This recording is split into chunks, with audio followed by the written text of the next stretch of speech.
Rivian's made some very welcome changes that I think everybody's going to be pretty happy about, unless potentially you're a shareholder. That's really kind of the bad news under the surface, is they're probably not selling as many dual max vehicles as they were hoping, because Rivian has just offered a new battery pack option, although they're not calling this on the website. We're learning all of this through Chris Hilbert over on Twitter, and he's saying that there's a new battery pack option called Large Plus. Didn't have enough standard pluses and memberships in our lives already, but thankfully they don't call it that on the website. This will appear in the R1 shop as just dual large, so a cheaper option that's supposed to offer 330 miles of estimated range. But the reason Chris is being thorough about the wording here, and by the way, you should totally follow him if you like Rivian updates like this. He's very great at keeping me up to date with everything going on at Rivian, but Large Plus is basically the exact same battery pack as the Max Pack, just with software locking, although we're not exactly sure how they're locking it down. But Chris is saying that Rivian advises against charging it to 100% every day, even though, again, it's not the battery pack being fully unlocked. Right now, he's claiming Rivian is not committing to offer some kind of long-term software unlock, but I think they know that if they did say from the beginning that, yeah, you could unlock more range later, everybody would just buy large and they would tank the sales of the Max Pack, because of course, who wouldn't want to just buy the Large Plus now and then a few years down the road when they have a bit more disposable income buy the rest of the battery pack? I'd be very shocked if Rivian never lets you fully unlock this. They have done similar things in the past, like with the dual motor standard and dual motor performance powertrain. They let you unlock the standard 2 performance down the road if you'd like. But the confusing part is when Rivian did their whole Gen 2 refresh, they still promised that there would be this new upgraded large pack that wasn't the same as the Max Pack. It was physically a smaller battery. In fact, if you do the backwards math of the miles per kilowatt hour out of all of the Rivian trims, like the standard pack with the LFP and the Max Pack and the large pack, that mysterious large pack that they still have not manufactured was actually the most efficient, likely because it was like a 109 kilowatt hour pack instead of the 140 found in the Max Pack. And even though it's 109 kilowatt hours, it was still using 2170 cells, which are of course like the most energy dense cells they can get on the market now. So the large pack Rivians were the only ones able to exceed 3 miles per kilowatt hour. Both the Max Pack and the standard pack usually fell down to like 2.7,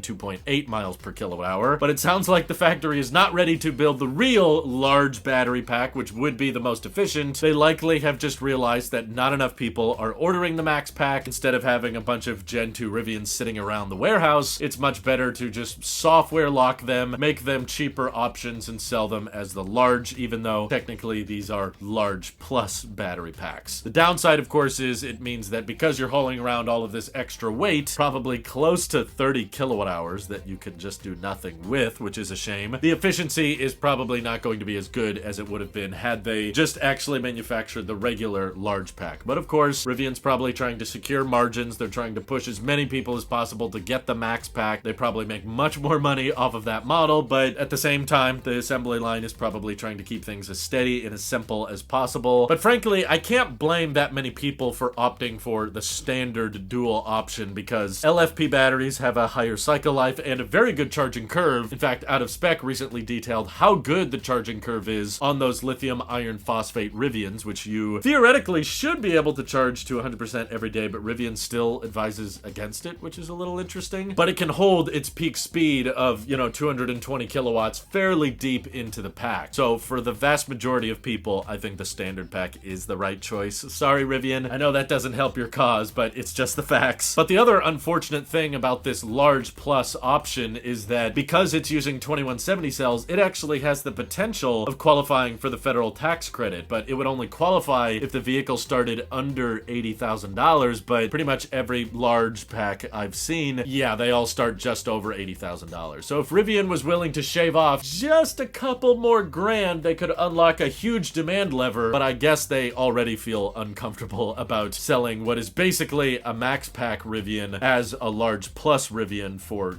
several $1,000s less, hoping to recoup that cost down the road maybe with an over-the-air update. But as far as over-the-air updates are concerned, there is still some good news coming for all Rivian customers, not just the Gen 2 ones. The latest software update that's slowly rolling out right now includes Apple Music, which is one of the more popular streaming services out there, which of course you can play natively in the car if you pay for Connect Plus, along with Spotify, and Tidal, and of course all of those other features you guys know and love. But another great Tesla feature that they're finally adding to Rivian as well, for those people who don't feel like paying the $15 a month for Connect Plus, you can now use your phone's hotspot and unlock a lot of those Connect Plus features back in your Rivian. In fact, some features that my Tesla doesn't let me unlock even when connected to my phone's hotspot. Like, at least if Chris is accurate, the satellite imagery on the maps, that should work via your phone's hotspot, along with streaming from those native music apps like Apple Music and Spotify, and of course reading books like through Audible. All of those things will continue to work because now the car can remain connected to a Wi-Fi network when it's in motion, which pretty much is really only necessary if you have some kind of hotspot. So if you have unlimited data, or at least a lot of data on your phone plan, that could save you some money, which I think is a great sign because it shows that Rivian is not trying to make a massive profit through the Connect Plus membership. They're merely trying to minimize the losses that are involved when you're streaming so much data over the air. They're having to pay for all of that. I believe Rivian uses the AT&T network, and all of that data you use to watch YouTube or to stream music or to load satellite images, Rivian has been paying for that up until very recently. But the fact that they bring all of those features back, if you're willing to supply the data yourself through your smartphone, I think that's great. That's fantastic. And there's only a handful of features that you probably won't be able to access through the hotspot. For example, Gear Guard, like being able to watch the cameras from your car. Obviously, if you take your phone with you, now the car won't have Wi-Fi anymore. But it should be worth mentioning, like, compared to other hotspot plans out there, or even other EVs out there, like Teslas don't have personal hotspots themselves. Like, the car can run some data through it, but the car itself doesn't make its own Wi-Fi network, whereas on the Rivian it does. And if you pay that $15 a month for Connect Plus, then you can connect all devices in the car to that Wi-Fi network, and it's unlimited data for only $15. You won't find that with many other carriers out there. Very hard to find some kind of data plan that's just like, oh yeah, unlimited data for $15 a month, which to me is an indication that Rivian is not making a profit off of the Connect Plus membership. They are purely just trying to minimize the losses involved. So there you go. Once again, a lot of good upgrades and updates for Rivian customers and Rivian fans out there. Probably not a good look for Rivian shareholders, I'm afraid, because it's a sign that they're not making much money from memberships or from the Max Pack. Here's hoping they've got some profits built into that standard pack. But what do you guys think? Is Rivian making good calls? Are you annoyed that they're doing a large plus? Do you think that they're going to scrap the real large battery pack with the more efficient lower weight? All of your thoughts and predictions, drop them down in the comments below. And thank you to everybody supporting this channel directly. Seriously, helps us out a ton, as does just watching these videos. So thanks again. Have an excellent rest of your day.